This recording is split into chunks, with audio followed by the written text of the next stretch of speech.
Let me tell you guys a short story about myself. I was already in high school when I first started photography and videography, but it wasn't anything serious.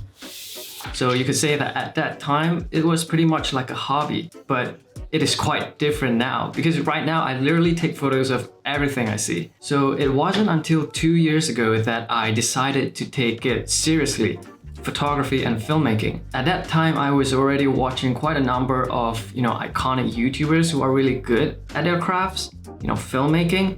I was really inspired by them. I learned quite a lot from their videos too, not gonna lie. But at the same time, I have to research on my own as well, to keep up with what they're saying in their videos. Because at that time, I don't really know anything about filmmaking. So you could imagine that in the beginning, it was quite tough for me, but I enjoyed every bit of the process, especially when I found out the answers to the questions I'm looking for. So throughout the years in my journey, I gained quite a bit of knowledge and tips regarding filmmaking, and that is what brings us here today. The great thing about YouTube is that I'm able to share with you guys what I've learned. Although I'm not that experienced, just 2 years in, but whenever I came across something useful that might help me in my workflow, I want to share with you guys. And that's the reason why I'm making this video. So in this video, I want to share with you guys 5 tips that will make your life easier as a filmmaker. So the first tip that I'm going to share with you guys will be the broadcast format. NTSC or PAL, which one do you choose? Well, for starters, NTSC is the standard broadcast method in the United States, while PAL is the standard broadcast method in, Europe, Australia, and parts of Asia. So this guy over here, the Canon 80D that I own, is actually the first camera that I've saved up and paid for. So when I first got the camera, it was already set to NTSC mode, and I didn't really bother with it because I don't even know what it does. So I just went ahead and shoot with the NTSC mode at 60 frames per second because that's the highest frame rate that this camera is able to go. But to my surprise, I found out lots of lights flickering on my camera screen as I was filming indoor events. Okay, let me just tell you guys that I was quite naive back then, thinking that I could remove those flickering lights in post. So I just went ahead and shoot ignoring the flickering lights. Genius. And when I got to post, I don't even know where to start. I don't know what to do. I have to research on my own how to get rid of the flickering lights. I even have to download plugins just to remove the flickering lights. It is really a hassle. And later down the road, I just found out that it was because I was shooting in the NTSC format. It would be preferable for me to shoot in PAL format. It's not that you can't shoot in NTSC format. You can, when you're shooting outdoors, but when you're indoors, I recommend you to use the PAL format, to prevent any lights flickering. If you're in, Europe, Australia, or parts of Asia, like where I am now. This is because the current frequency of these lights in these countries are quite different than those in the United States. So it's best to just use the format that is suitable in your region. So the second tip I want to share with you guys would be the custom modes of your camera. So taking advantage of the custom modes in your camera can really improve your shooting workflow. So in the past, if I were to, shoot in slow motion, I would head over to the settings, change it to 60 frames. And if I want it to be at normal speed, I would head back into the menu, change it to 24 frames and head back out again. You will really waste a lot of time by going in and out of the settings like that. And it's a hassle. So in this A7 III, there are 2 custom modes. So it's custom mode 1 and custom mode 2. So in my case, I set the custom mode 1 to 24 frames per second, which is like a normal speed. And if I were to shoot in slow motion, I would set the custom mode 2 to 120 frames per second.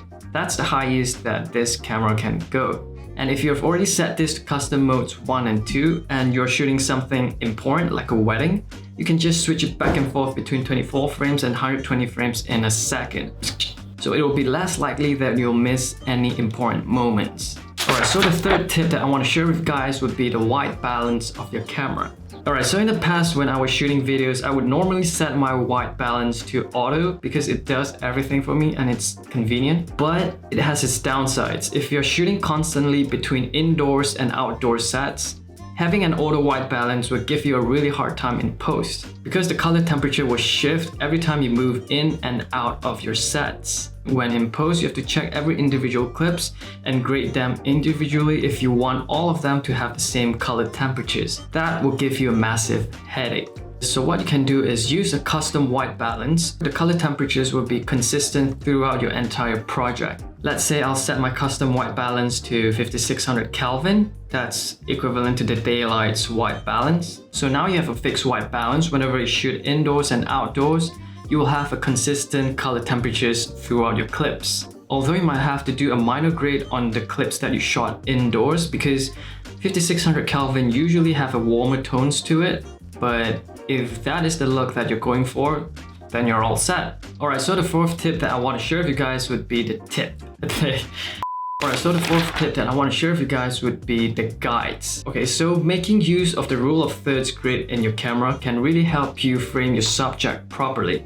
Because in the past, I wouldn't have imagined using the rule of thirds grid because I thought that, I can frame the subject properly myself without relying on anything. Well, you don't have to use the grid every time if you know what you're doing, but it does help. So when you first turn on the rule of thirds grid, you can see that your camera frame is being divided into 3 separate sections, vertically and horizontally. And by using this grid, you can improve your composition by placing your subject on either one of these lines or on one of the intersection points. Because subconsciously, people tend to divert their eyes to these points of intersection rather than the center of the screen. And also, if you're using this grid, it creates an illusion of filling up the entire shot and overall having a well-balanced shot. So the fifth tip and also the last tip that I'm going to share with you guys would be the movement. Introducing movements to your camera shots can make it more dynamic. It also makes it much more immersive for your audience. For example, like a revealing shot where you're trying to establish a scene, moving from left to right, trying to reveal where the scene is taking place. That's one of the shots. Pushing in shots where you're trying to highlight the importance of the subject. So instead of having a static footage of your subject in the middle, what if you introduce a little bit of the movement, like you're panning and rotating at the same time around your subject? Your shots will be more dynamic. All in all, introducing movements to your shot will make it so much more immersive for your viewers. And that's it. Those are the 5 tips that I want to share with you guys that I think might help to improve your workflow. Hopefully these will make your life as a filmmaker much easier now. Alright, so if you like this video, do give this video a thumbs up. Subscribe if you haven't, because it will really help out the channel. And for those who are already subscribed to the channel, thank you for your support. I really appreciate it. I mean it from the bottom of my heart. Thank you. So thank you guys for watching, and I'll see you in the next one.